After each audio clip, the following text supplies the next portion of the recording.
Hi, I'm Dr. Thomas Armstrong. This is part one of a 12-part video series entitled The Myth of the ADHD Child, based upon my book of the same name. In this video, I'd like to explain what I mean by using the word myth in my book's title. In 1995, my book, The Myth of the ADD Child, was published. In that book, I wrote about 50 practical strategies to improve your child's behavior and attention span without drugs, labels, or coercion.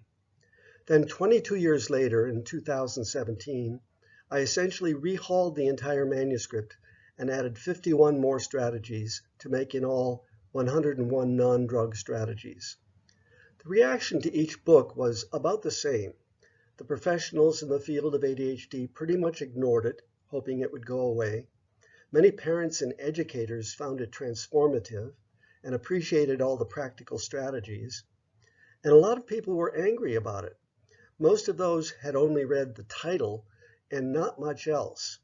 They were upset because they thought I was saying ADHD doesn't exist, that their symptoms or those of their kids or students were illusory.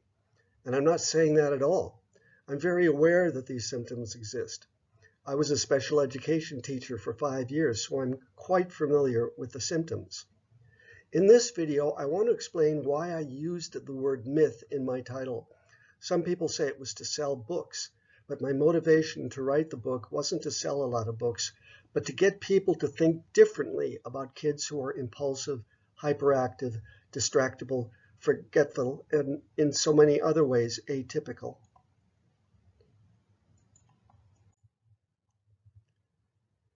Those who were upset by my book were thinking that I used the word myth to mean false, but I was using the word in a different way.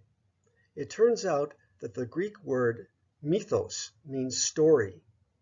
The problem was that I just didn't think the ADHD story was a very good one, and I felt that there were other stories out there that can explain the same symptoms in a better and more comprehensive way.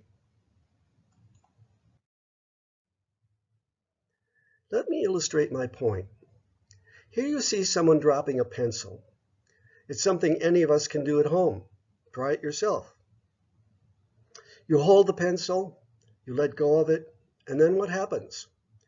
Well, unless you're inside a space capsule somewhere, it'll drop to the desk or floor. We can all observe this and agree that the pencil drops when you let go of it. The big question is, why did it drop? And it turns out that over the past 2,500 years, there have been different stories told about why this pencil, that we can all see drop with our naked eyes, behaves in this particular way.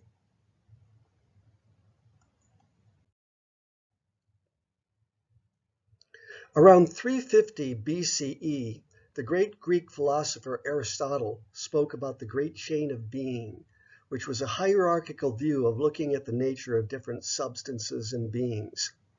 He believed that God, or the gods, was at the top of this hierarchy, and that stones and minerals were at the bottom.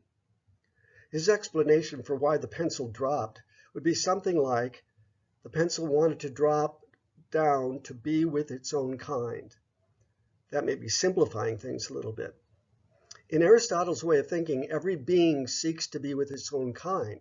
This is why the ancients thought that fire flamed upwards. It wanted to be with its own kind, the angels and the stars. This explanation may sound kind of strange to many of you, but it was pretty much the way people viewed the question of causation for almost 2,500 years. Then in the 17th century, this way of looking at things changed dramatically. An English mathematician and scientist, Isaac Newton, worked out a mathematical formula for what he called the law of gravity. In his way of thinking, the pencil dropped to the floor because of this force, which he formulated as you can see in this slide. To ascertain the force existing between the pencil and the floor, or more famously, the apple and the ground, or the earth and the moon, or any two other bodies, you needed to use a gravitational constant, forgive me if I don't go into detail about that, times the product of the two masses divided by the square root of the distance between them. As you can imagine, this was quite a shift from Aristotle's view. and the law of gravity held sway as the explanation for why a pencil or anything else drops for almost 250 years. Then in 1916, Einstein happened on the scene with a radically different explanation for gravity, which he called his general theory of relativity. I use a little memory device where the G in general is related to the G in gravity. Just a little tip. Anyway, he did this crazy thought experiment where he imagined that he was in an elevator off in space somewhere, and he couldn't see out and didn't even know he was in an elevator in outer space. Then he imagined that the elevator suddenly accelerated through space. From his perspective, he wouldn't be able to distinguish whether the pressure he felt from his feet on the floor of the elevator was due to the acceleration, which remember he didn't know about, or due instead to the force of gravity. And it was this idea of equivalence of acceleration to gravity that led him to come up with the idea of bodies of mass distorting the space-time continuum. As in this illustration, imagine a trampoline and somebody putting a bowling ball in the middle. This would distort the fabric of the trampoline, and if he pushed it around some, it would distort it in other ways. It's this distortion of the space-time continuum that we feel when our feet press to the floor, or the pencil drops to the ground, or the Earth holds the moon in its orbit. Like Newton, this idea was mathematically expressed, though not in any way that would make sense to most of us. Let's just say a lot of high-level mathematics with some topology thrown in helped to get the job done.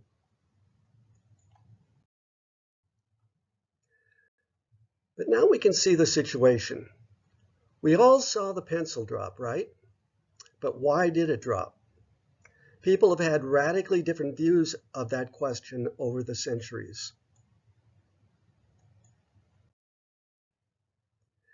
There's a great book out there that discusses these types of theories or paradigms governing the development of science over time. It's called The Structure of Scientific Revolutions by Thomas Kuhn. This book is considered one of the most important books of the 20th century, and it was the book that introduced the world to the idea of paradigms, which has become so prominent in so many different fields of endeavor. Now let's turn our focus to the question of ADHD. I love this particular picture on the slide. It's a shot from the 1933 film Zero de Conduite. The English translation is Zero for Conduct, by the director Jean Vigo. It's about boys living and studying in a boarding school, and the pillow fight scene is one of the most famous in all of cinema. We can see here some of the telltale signs of ADHD: the hyperactivity, the impulsivity, the distraction, the chaos. We can all see this just like we saw the pencil drop to the floor. The question is, why? Over the past 40 years, a story or paradigm has emerged to explain why some kids behave in this way. It's because it's been suggested that they have a disorder, which was named ADD in 1980 and then ADHD in 1987, attention deficit hyperactivity disorder. This disorder is described as a neurobehavioral disorder with a range of specific behaviors or symptoms that you see described here in this fact sheet published by the Centers for Disease Control.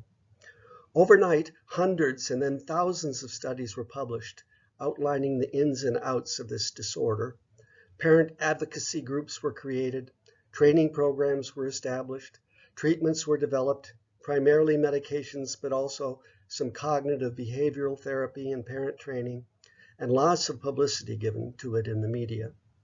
It bears mentioning that in the 1970s, it was virtually an unknown as a diagnosis, and now there have been almost 10% of all kids and teens in the US having been diagnosed with ADHD sometime during their lives, and the ADHD drug industry has blossomed into a $10 billion a year business worldwide. So there you have it, one big story about why millions of children act impulsive, hyperactive, and/or distractible. One story to cover them all. Sounds a bit simplistic to me and maybe to you, especially given the fact that if one takes up an interdisciplinary view of the question, there are all sorts of other explanations for why kids may behave in these ways. There are other stories to tell. In this video series, I'll be exploring 10 alternative stories or paradigms that do an equally good or even better job of accounting for these so-called symptoms. I'll look at a developmental paradigm that ADHD kids have brains that develop normally, but 2 or 3 years later than neurotypicals. I'll examine cognitive studies suggesting that ADHD kids are novelty seekers, a key element in creative behavior. I'll look at the education side of things, how kids diagnosed with ADHD must function in school settings that are mismatched to their natural ways of learning. I'll take a sociological view in examining how the structure of the family and the patterns of culture have changed over the past 60 years, and how this has led to a culturally born disorder of attention deficit. And I'll look at 6 other key stories that can be told about why we have more restless, frenetic, undisciplined, conflicted kids in our society. I hope you join me for the rest of my 12-part video series, The Myth of the ADHD Child. For more in-depth information about the themes of this video series, see my book, The Myth of the ADHD Child, 101 Ways to Improve Your Child's Behavior and Attention Span Without Drugs, Labels, or Coercion. Available through online stores like Amazon, national chains like Barnes & Noble, and independent bookstores worldwide. Thanks so much for listening.